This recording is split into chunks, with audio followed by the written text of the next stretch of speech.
እንዳትለከፉ እንዳትያዙ እንዳትታመሙ በዚህ በሽታ የታመማችሁ ካላችሁ ጸልዩና ንስሐ ግቡ።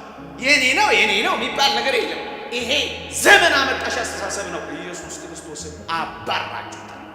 እንዳባረሩት ሰዎች አሳማዎቻችን ወንዝ ወረዱ ብለው ኢየሱስ ክርስቶስን እንዳባረሩት ስለ ስልጣናችሁ ስትሉ፣ ስለ ገንዘባችሁ ስትሉ፣ ስለ መኪናችሁ ስትሉ፣ ስለ ምናምናችሁ ስትሉ አባራችሁታል።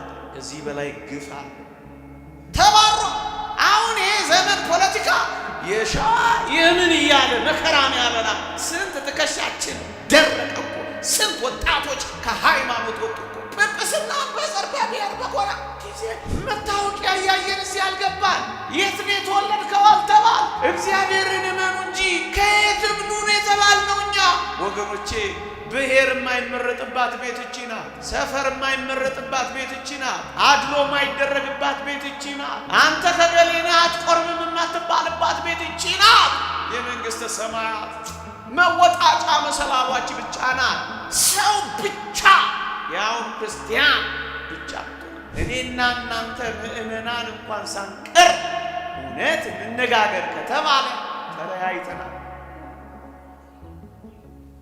ግማሹ ፖለቲካዊ ርዕዮተ ዓለም ለይቶታል። ግማሹ በስልጣን መውደድ ምክንያት ቤተ ክርስቲያንን አስጨንቋታል። ለጊዜያዊው ድሎት ሲባል ቤተ ክርስቲያንን አውኳታል። እግዚአብሔር አንድ ያደረገው ማን ይለየናል? ክርስቶስ አንድ ካደረገ አንዴ የሰይጣን አንዴ የእግዚአብሔር ለምን ትሆናላችሁ? ንጽህናችሁን ጠብቃችሁ ጠብቁት እንጂ ሙሽራችሁ አንዴ የጣዖት አንዴ የታቦት ለምን ትሆናላችሁ? አንዴ የቅድስና አንዴ የርኩሰት እየሆናችሁ ለምን ትጠብቁታላችሁ? አንዴ በዘፈን አንዴ በመዝሙር አንዴ በዳንስ አንዴ በሽብሸባ አንዴ በጸበል አንዴ በመሳከር ምንድነው እዚህም እዚያም ማለት? ምእመናን አያያዛችንን እናስተካክል። ግን ካህንም የክህነት ክብሩን ጠብቆ ምእመንን እንደተባለው አማኝና ታማኝ ሆኖ ሙሽራውን ይጠብቅ። በመስቀል ላይ የሚመሰርታት ቤተ ክርስቲያን ምንም ምን ስለማይከፍላት በክርስቶስ ደም የተመሰረትን እኛን ምንም ምን ስለማይለያየን ነው። አካሉ የሆነች ቤተ ክርስቲያን አንድ ስለሆነች አንድ ስለምትሆን ቤተ ክርስቲያን አትለያይም። ቤተ ክርስቲያን አትከፋፈልም።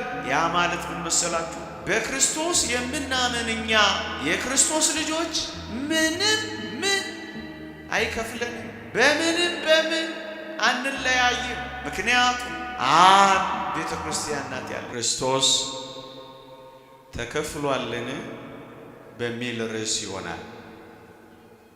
እግዚአብሔር ከሁላችንም ጋር ይሁንልን።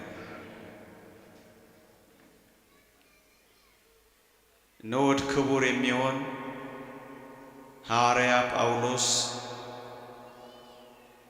በማህበረ ምእመናን መካከል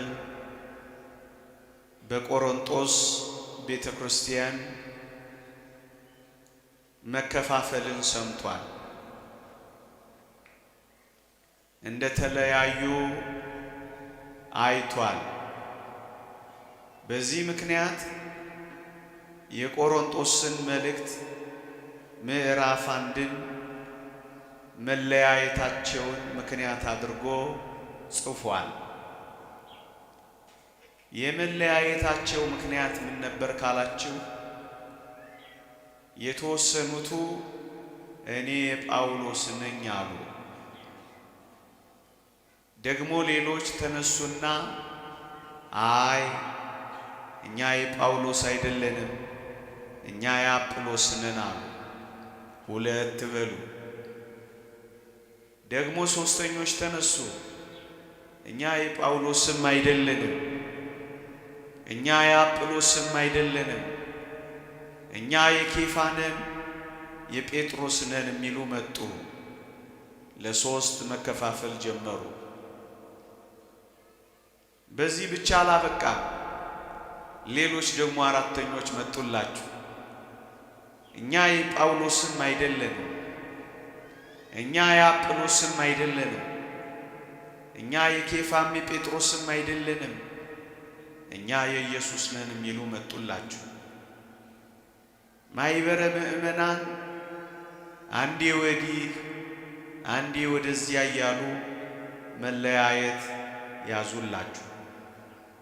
ያን ጊዜ ነው ቅዱስ ጳውሎስ ይህንን መልእክት ጻፈላቸው።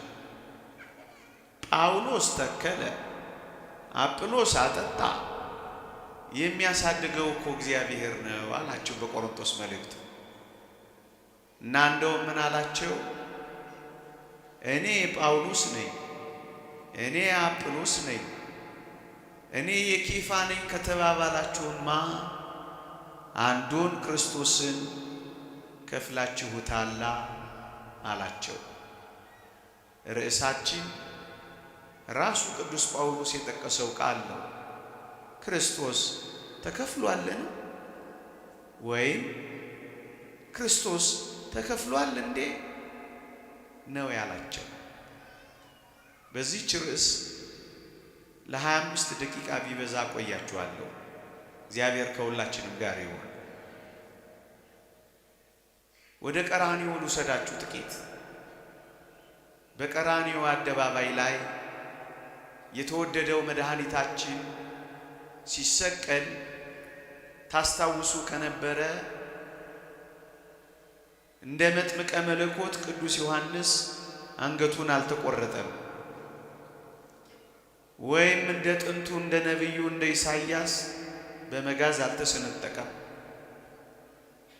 ወይም ደግሞ በቀኝና በግራ እንደተሰቀሉት ወንበዴዎች ጭኖቹን አልተሰበረም። ምን ማለት መሰላችሁ? ክርስቶስ በመስቀል ላይ ሲሰቀል ሰውነቱን ሳይከፍል ነው የሞተው። አካሉን ሳይለያይ ነው የሞተው። ያ ማለት አንድ በሆነ ሰውነቱን አንድ አድርጎ ነው የሞተው። አካሉ አልተሰነጠቀም፣ አጥንቱ አልተፈለጠም፣ አንገቱም አልተቆረጠም። አካሉን በመስቀል ላይ ሲሞት አንድ አድርጎ ነው የሞተው። ይሄ ለምን ይመስላችኋል? አካሉ ያለ መቆረጡ፣ ሰውነቱ ያለ መሰንጠቁ፣ አጥንቱ ያለ መፈለጡ በአንድነት በመስቀል ላይ ሰውነቱን አንድ አድርጎ ለምን የሞተ ይመስላችኋል? ምእመናን ይኸውላችሁ፣ በመስቀል ላይ ክርስቶስ እየመሰረታት ያለች ቤተ ክርስቲያን አለች። ቤተ ክርስቲያን የተመሰረተችው፣ ቤተ ክርስቲያን የተገኘችው ክርስቶስ በመስቀል ላይ ሲሞት ነው የተመሰረተችው። ከጎኑ የፈለቀውን ደም ጠጥታ፣ ከጎኑ የመነጨውን ውሃ ተጠምቃ፣ ስጋዬ ብሎ መስቀል ላይ የቆረሰውን በልታ ነው ቤተ ክርስቲያን የተመሰረተችው።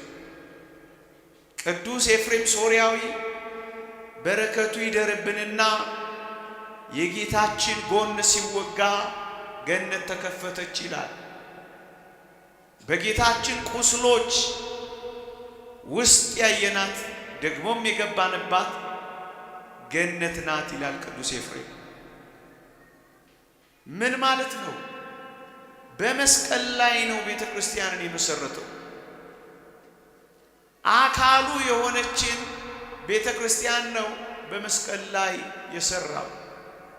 እዩ፣ ሰውነቱን ያለ መክፈሉ፣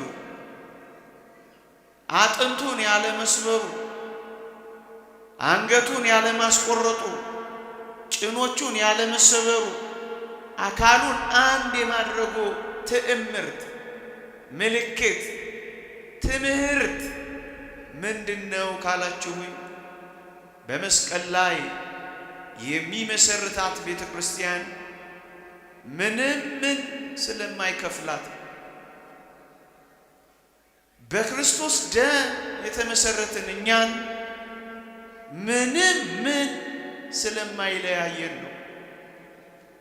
አካሉ የሆነች ቤተ ክርስቲያን አንድ ስለሆነች አንድ ስለምትሆን ሰውነቱን አንድ አድርጎ የሞተው ለዚህ ነው።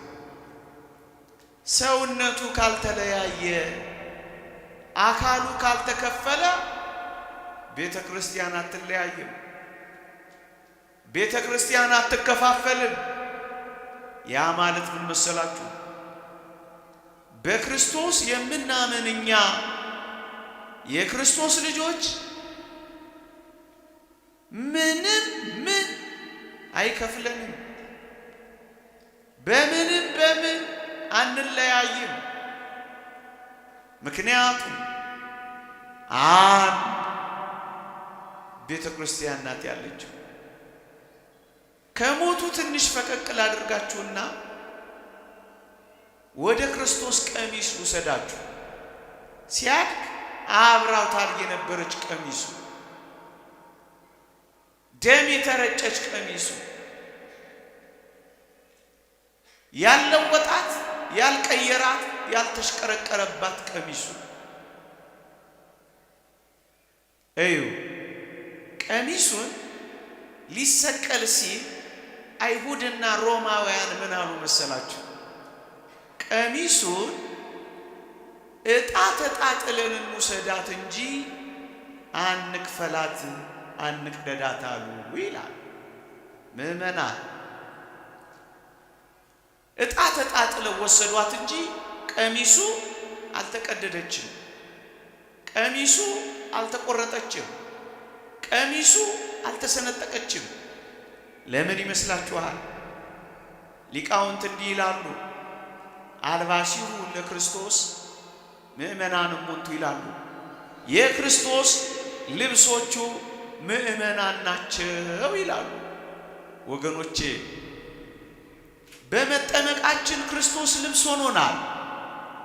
እኛ ደግሞ በምግባር ስናጌጥ በትሩፋት ስናሸበርቅ ክርስቶስ ደግሞ እኛ ጌጦቹ ያደርገናል፣ ልብሶቹ ያደርገናል። የክርስቶስ ልብሶች ምእመናን ናቸው ይላል ሊቁ። አያችሁ፣ ቀሚሱ ለምን ያልተሰነጠቀች ይመስላችኋል? ቀሚሱ ለምን ያልተከፈለች ይመስላችኋል? ቀሚሱን ለምን ያልሰነጠቋት ይመስላችኋል? ምእመናን እኔና እናንተ በምንም በምን ስለማንሰነጠቅ ነው፣ ስለማንከፈል እኮ ነው፣ ስለማንቆራረጥ እኮ ነው፣ ስለማንለያይ እኮ ነው። ቀሚሱ እንኳን የዚህ ትዕምርት ምልክት እኮ ናት ወገኖቼ። አንድ ሊቅ ምን ይላል? እንዲህ ይላል፣ በጣም ያሳዝናል ይላል። አይሁድና ሮማውያን ጨርቁን ይዘው ቀሩ ይልና ቤተ ክርስቲያን ግን አካሉን ስጋውን ደሙን ወሰደች ይላል። እንዴት ይደንቃል! እነሱ ጨርቁ ላይ ተሻሙ፣ ዋናውን ግን ትተውታል። ምዕመናን አንዳንዴ ዋናውን ጉዳይ የተው ዋናው ነገር ላይ ትኩረት ማድረግ ትተን የሆኑ ተአምራት ስናገኝ መብረር እንለምዳለን። እግዚአብሔርን እንጠይቀዋለን፣ ሲሰጠን ሰጪውን ትተን ስጦታውን ብቻ ተሸክመን እንበራለን።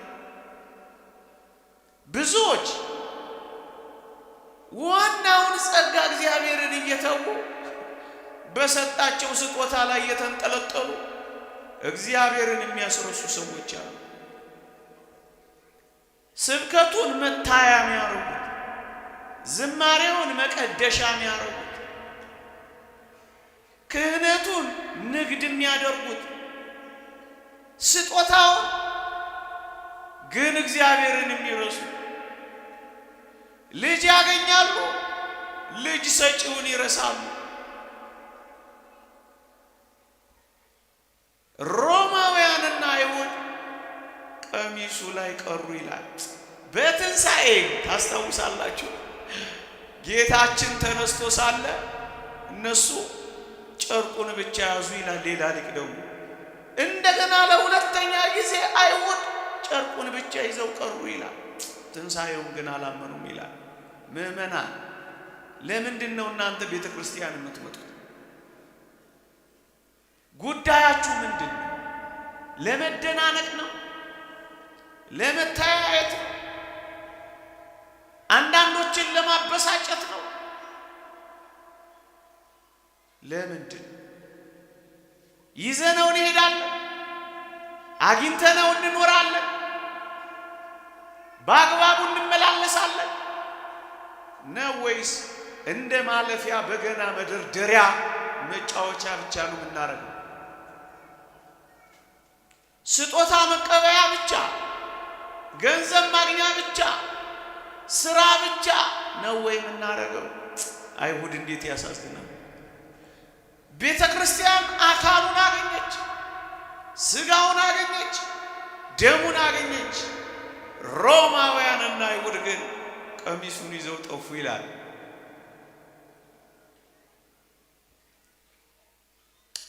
ሶስተኛ ነጥብ ልስጣችሁ። ታስታውሳላችሁ መጽሐፍ ቅዱስ እግዚአብሔር አንድ ያደረገውን ሰው አይለየው ይላል። ምዕመናን ይህ ቃል ለጋብቻ የሚጠቀስ ነው፣ እውነት ነው። ግን ለጋብቻ ብቻ የሚጠቀስ አይደለም። እናስ ይኸውላችሁ በመስቀል ላይ የተወደደው መድኃኒታችን በመስቀል ላይ ሙሽራ ሆኗል። ቅዱስ ቄርሎስ በረከቱ ይደርብንና መስቀል የክርስቶስ የሙሽርነት ዙፋኑ ነው ይላል። ማንን ያጨበት? ቤተ ክርስቲያንን ያጨበት ዙፋኑ። ለማን የተሞሸረበት? ለእኔና ለእናንተ የተሞሸረበት ሙሽርነቱ ይህ መስቀል ላይ ምን አጠለቀልን? መስቀል የሚባል ቀለበት ቃል ኪዳን አስገባ። ወገኖቼ እኔና እናንተ እኮ ለሌላ ሰርግ የታጨንን አልገባንም እንጂ ሌላ ድግስ፣ ሌላ ራት፣ ሌላ ሰርግ፣ ሌላ ሙሽራ ይጠብቀናል በሰማይ። የበጉ ሰርግ ራት በሰማይ አለ። ለዚህ ነው ንዑድ ክቡር የሚሆን ሐዋርያ ጳውሎስ እናንተን እንደ አንዲት ንጽሕት ድንግል ለአንድ ወንድ ለክርስቶስ ላቀርብ አጭቻችኋለሁ ይላል። እንደ አንዲት እንደታጨች ንጽሕት ድንግል ንጹሕ ሆናችሁ ጠብቁት እንጂ ሙሽራችሁን። ምዕመናን አንዴ የሴጣን አንዴ የእግዚአብሔር ለምን ትሆናላችሁ? ንጽሕናችሁን ጠብቃችሁ ጠብቁት እንጂ ሙሽራችሁ አንዴ የጣዖት አንዴ የታቦት ለምን ትሆናላችሁ? አንዴ የቅድስና አንዴ የርኩሰት እየሆናችሁ ለምን ትጠብቁታላችሁ? ሌላ ሰርግ አትፈልጉ። እንዲህ ያለ ሙሽራ ዓለም አይታ አታውቅም ነው የሚለው መጽሐፈ ቅዳሴያችን። መኑ ዘርእ መራዌ ዘይጠብ ሥጋው በጊዜ ከብካቡ። በሰርጉ ጊዜ ሥጋውን ቆርሶ ያበላ፣ በሰርጉ ጊዜ ደሙን አፍሶ ያጠጣ። እንዲህ ያለ ሙሽራ ያየ ማን ነው ትላለች ቤተ ክርስቲያን። አፋልጉኝ ትላለች። ይሄን ሙሽራ አትጠብቁት። አንዴ በዘፈን አንዴ በመዝሙር አንዴ በዳንስ አንዴ በሽብሸባ አንዴ በጸበል አንዴ በመሳከር ምንድነው እዚህም እዚያም ማለት? ምዕመናን የሚጠብቀን እኮ ሙሽርነት። ሌላ ነጭ ልብስ አለ፣ ሌላ የሙሽርነት ዙፋን አለ፣ ሌላ ክብር አላችሁ። ውሸት አይደለም፣ መጽሐፍ ቅዱስ ነው የገለጠው። ለዚያ ሰርግ እንድትበቁ ተዘጋጁ። ቀኑ ቀርቧል። ውሸት አይደለም፣ መሽቷል።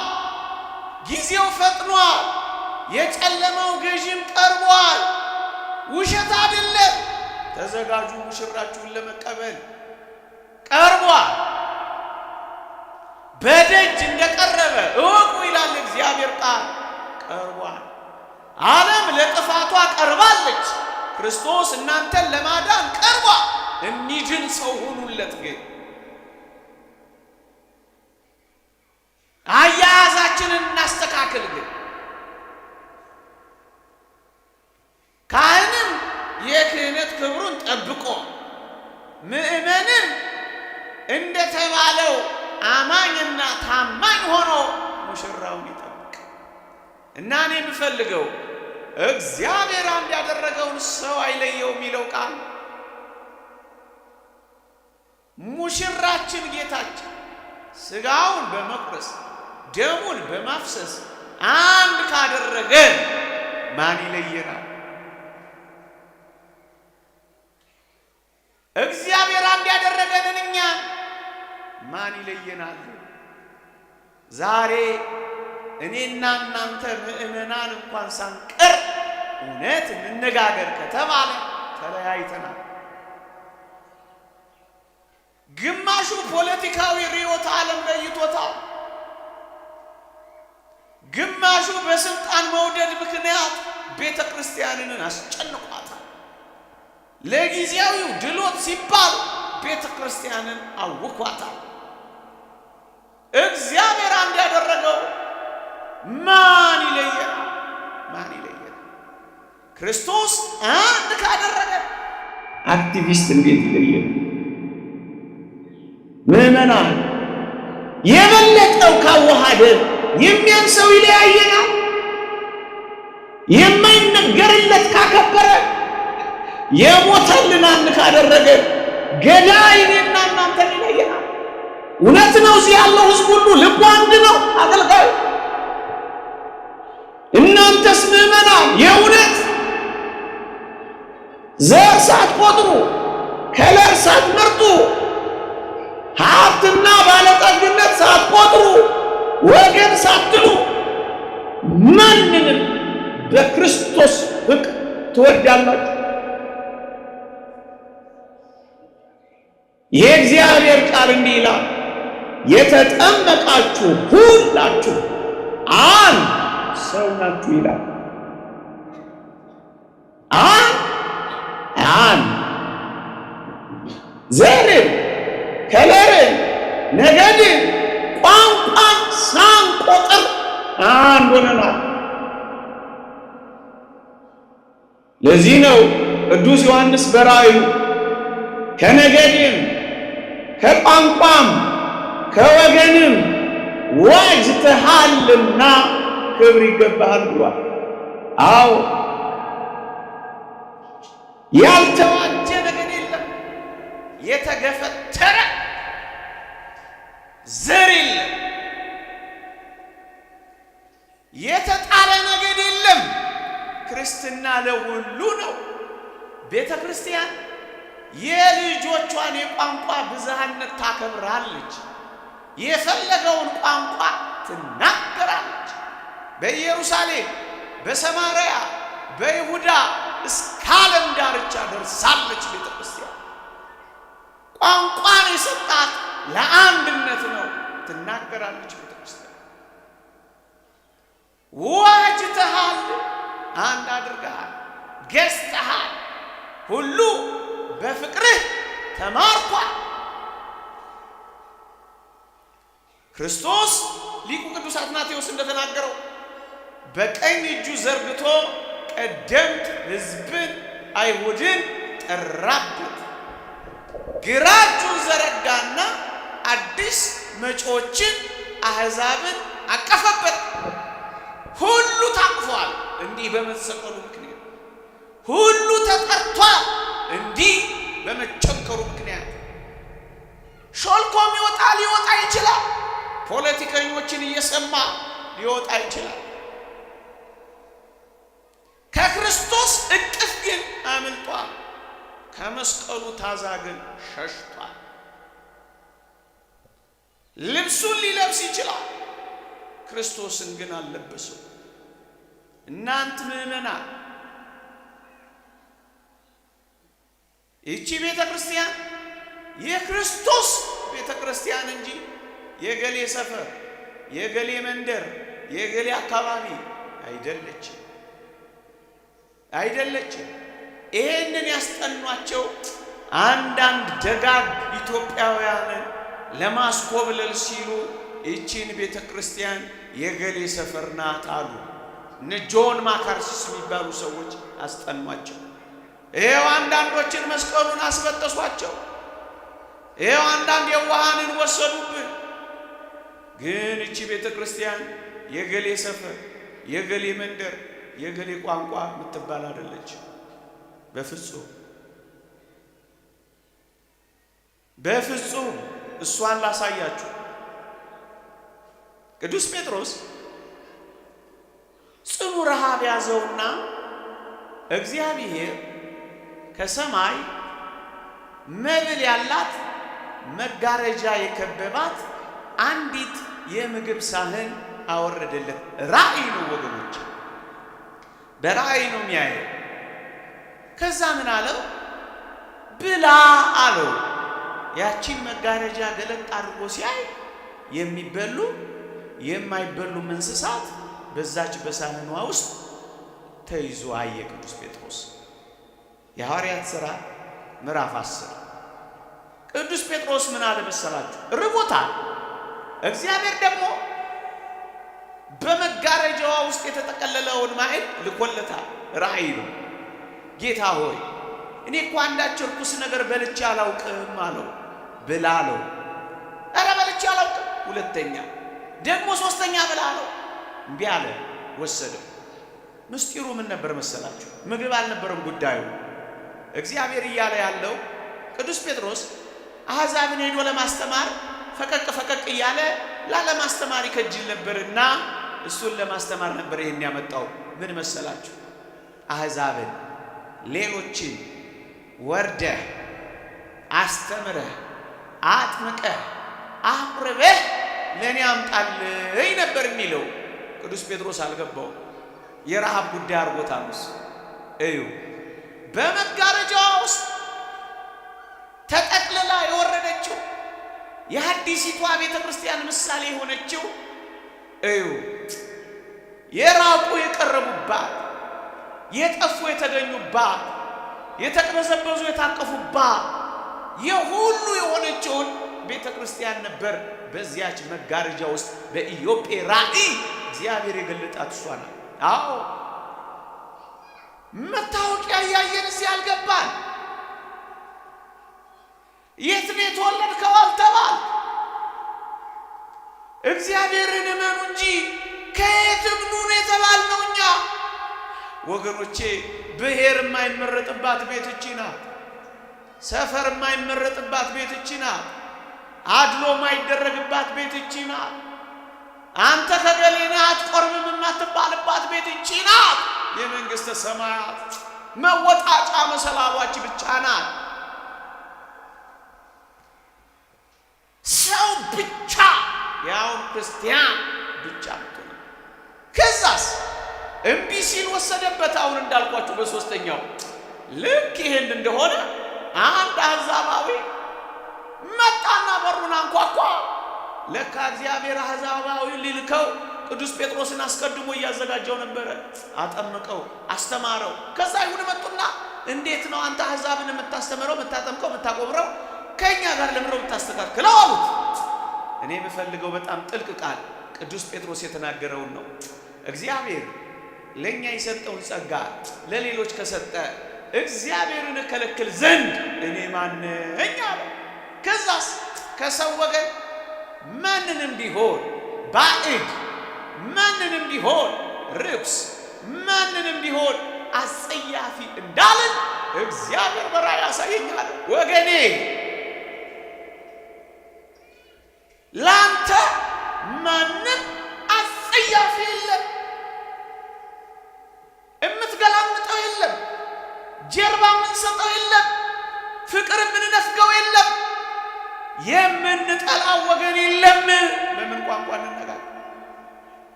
የምንገፈትረው የለም የምናቅፈው እንጂ፣ የምንስበው እንጂ የምንጥለው የለም፣ የምንወደው እንጂ የምንጠላው የለም። ምክንያቱም ክርስቶሳውያን ነን እኛ። አንዳንድ ሰዎች በዚህ ዘመን ልባቸውን ተሰብሯል። እኛንም ግን ትወዱናላችሁ እያሉ የሚያለቅሱ እኮ አንዳንድ ክርስቲያኖች አሉ። አዎ በጣም እንወዳችኋለን ነው የምንላቸው። የተጠሉ እስኪመስላቸው የከፋቸው አሉ፣ ሆድ የባሳቸው።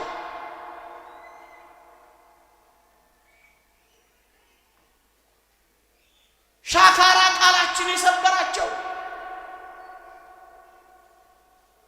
መናናቃችን ያቆሰላቸው፣ የክርስቶስ ቤተ ክርስቲያን የማትፈልጋቸው የመሰላቸው አሉ። ትወዱናላችሁ ብለው ቢጠይቁ ከሰው ወገን ማንንም ቢሆን ርኩስ የሚያሰይፍ እንዳለ እግዚአብሔር አሳየኝ። አያችሁ፣ ይህቺ ናት አዲሲቷ ቤተ ክርስቲያን። ማንም ይሁን መጸየፍ የሌለባት። ወገኖቼ እኔና እናንተ አንድ ነን የምንለው በመወለድ አይደል? ወንድሜ እህቴ የምንባባለው ከዚያ በላይ በጥምቀት የተወለድን እኮ ነን እኛ። ከእናታችን ማህፀን በላይ የጥምቀት ማህፀን የወለደን ወንድማማቾችማ እኛ ነን። ከአንድ አባት ዘር ከተገኘነው በላይ ከአብራከ መንፈስ ቅዱስ የተገኘ አንድ ዘርማ እኛ ነን። የክርስቶስ የማንጠፋ ዘሮችማ እኛ ነን። አንድ እሸት ቀጥፈን አንድ ማዕድ በልተን እኮ ያደግንን ካላችሁ እኔ ሌላ ማዕድ እዚህ ላሳያችሁ። እኛ ብዙዎች ስንሆን አንዱን እንጀራ ስለተካፈልን አንድ ሥጋ ነን ይላል። አንድ ሥጋ ምን ስላረግን? የሚዋሃደንን ሥጋና ደም የክርስቶስን ስለተቀበል። እመኑኝ፣ የምትገፈትሩት ብሔር፣ የምታባርሩት ሰፈር ሌሎችም እንዲሰሙ ፈልጌ ነው ካሉ እመኑኝ፣ ኢየሱስ ክርስቶስን እየገፈተራችሁት አምላክ። ምክንያቱም አድሮበታልና ሥጋዬን ሲበላ ደሜን ሲጠጣ እኔ አድሬበት እኖራለሁ እርሱም ከኔ ጋር ይኖራል አለ። ስንቶች እግዚአብሔርን ይቅርታን ጠይቀው እናልቅስ በፊቱ። በዚህ ምክንያት ያቆራረጥናቸው፣ በዚህ ምክንያት ፊት የነሳናቸው፣ በሌላ ዓለሙ ላይ ባለው ጸብ የተጣላናቸው። እመኑኝ፣ ቅዱስ ዮሐንስ አፈወርቅ እንዲህ ይላል ማንም ይሁን ማን ሰውን አትናቅ ይልና፣ በተለይ አንተ የምትንቀው ሰው ክርስቲያን ከሆነ ይላል ክርስቶስን እንደናከው ቁጠረው ይላል። እየሰማችሁኝ ነው? በተለይ ክርስቶሳዊ ከሆነ እመነኝ ኢየሱስ ክርስቶስን ንቀኸዋል። ምክንያቱም ሥጋውን በመብላት ደሙን በመጠጣቱ የኢየሱስ ክርስቶስ ሕዋስ ሆኗል፣ ብልት ሆኗል። ክርስቲያን ልትመስሉና ነይ ልትሉ ትችላላችሁ። በእንዲህ መልኩ ግን አንዱን አቅርባችሁ አንዱን ከገፋችሁ፣ ወገኔ የምትሉትን ጠቅማችሁ ወገኔ አይደለም የምትሉትን ካራቃችሁ፣ እመኑኝ ከመቅደስም ከቤታችሁ ከሀገራችሁ ኢየሱስ ክርስቶስን አባራችሁታል። እንዳባረሩት ሰዎች አሳማዎቻችን ወንዝ ወረዱ ብለው ኢየሱስ ክርስቶስን እንዳባረሩት ስለ ስልጣናችሁ ስትሉ፣ ስለ ገንዘባችሁ ስትሉ፣ ስለ መኪናችሁ ስትሉ፣ ስለ ምናምናችሁ ስትሉ አባራችሁታል። ከዚህ በላይ ግፍ አለ። ተባሮ ያን ሰው ሰምታችሁታል። ኢትዮጵያዊ ነው። እንደዚህ ከመምህራን የሰማሁት ብቻ አንድ ውጭ ሀገር ይሄድና ጥቁር በመሆኑ ከዚያ መቅደስ ያባረሩታል። ምን በመሆኑ አልኳችሁ? ጥቁር በመሆኑ ያባረሩታል። በጣም ያዝንና ከዚያ መቅደስ ይወጣና በሩ ላይ ይጠጋና ይተኛል። ከዛ ጌታችን ይገለጥለታል በሕልሙ። ምን ነው ይለዋል። አባረሩኝ እኮ አንተን እንዳላመልክ በቤትህ እንዳልኖር አስወጡኝ እኮ ይለዋል። ልጄ ሆይ አይዞህ፣ አትከፋ፣ አትዘን። አንተን ብቻ ያስወጡህ እንዳይመስልህ እኔንም ጭምር ምን ብለውኛል? እኔም ጭምር ከአንተ ጋር ደጅ ነኝ ያለሁት። አንዳንዴ እውነት እግዚአብሔርን እያገለገልን ይመስልናል። እንዳይመስላችሁ። ግፍ ከሰራችሁ፣ ተንኮል ካለ፣ እንዲህ አይነት ነገር ካለ ክርስቶስም አብሮ ከሚገፉት ጋር ይወጣል፣ ይንከራተታል። ምክንያቱም ተዋህዷላ ብልቶች ነው። ኢየሱስ ክርስቶስን እንደናቃችሁት ቁጠሩት የሚለው ለዚህ ነው። ወገኖቼ የገሌ ልጅ ከመባል በላይ የእግዚአብሔር ልጅ መባል አይበልጥም? ይበልጣል አይበልጥም? ይበልጣል አይበልጥም? የሚበልጠውን ይዘን በሚያንሰው እየተገፈታተርን እስከ መቼ እንኖራለን? የሚበልጠው አንድ ካደረገ የሚያንሰው እንዴት ይለያየ ነው?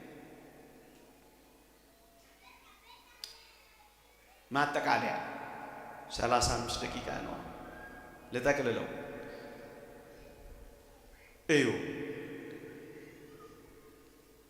አንድ ስጋ ሆነናል።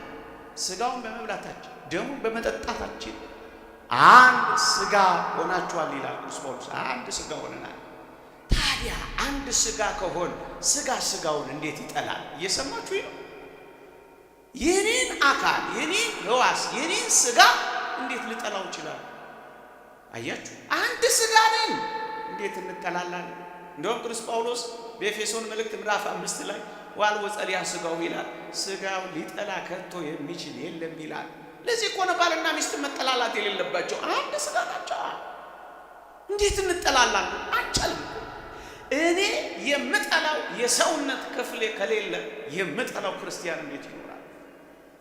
ምገላምጠው፣ የግሪን ቢጥ ማየው፣ ጥርስ ማፋጭበት፣ ከንፈር ምነክስበት አለ።